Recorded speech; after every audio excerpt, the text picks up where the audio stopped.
I'm Tamara, and welcome to Tam Psych Advice.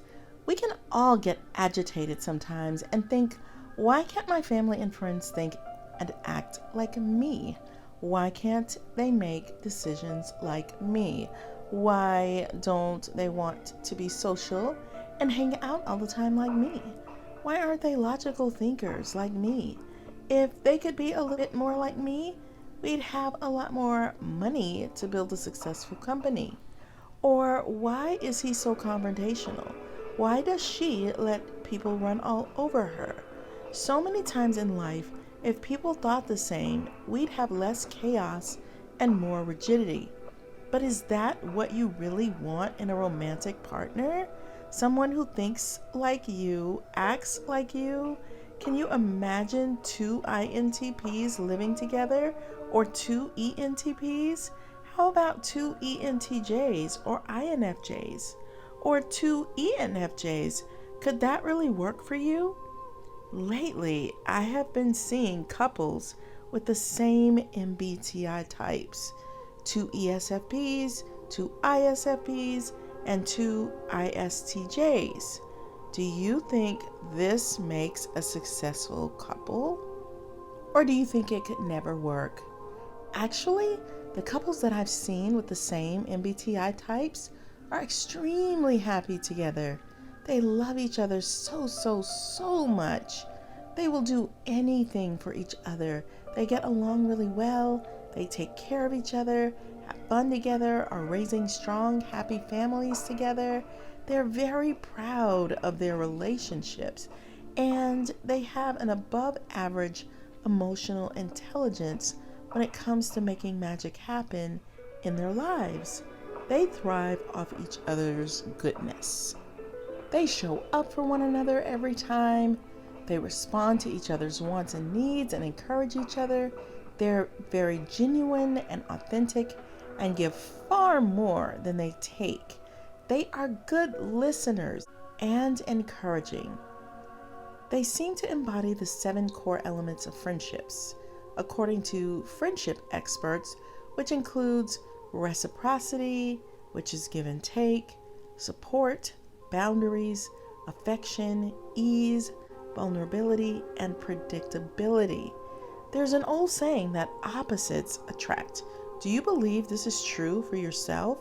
This could be because the other person seems new and exciting. I'm sure there's a range of factors that determine who stays together and who doesn't. Personally, I think the more similarities, the easier it is to get along with someone.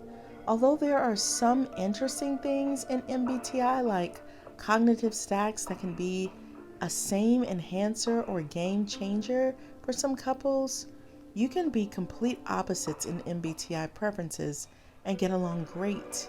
But is there chemistry? Are there fireworks?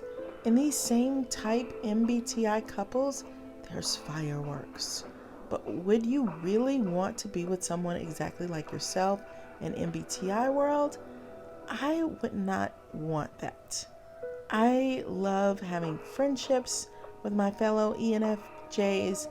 I'm always fascinated and intrigued by their thinking.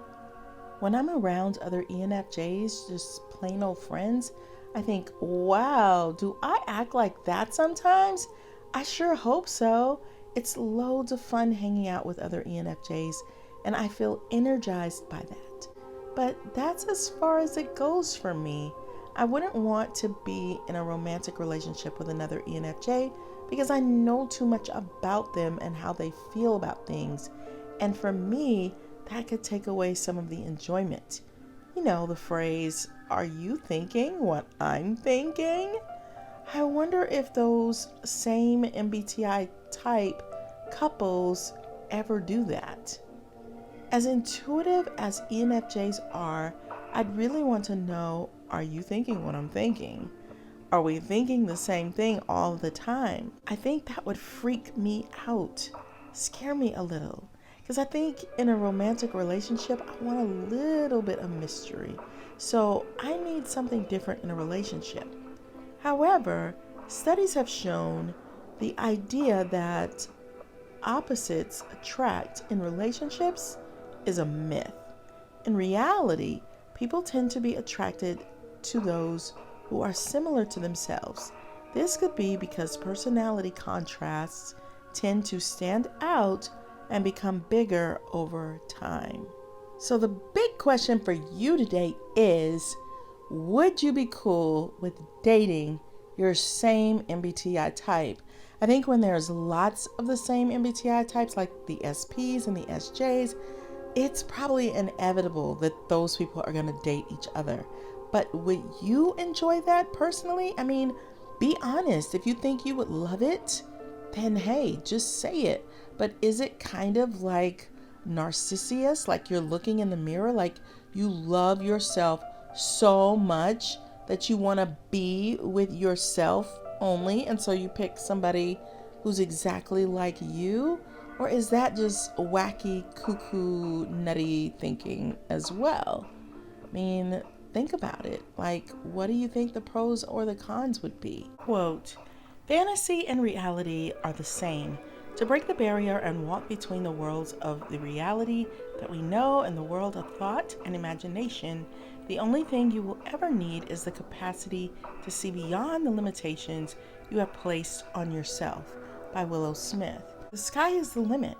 Who's to say what will work and what won't work unless you've actually experienced the relationship? Would you be willing to give it a try?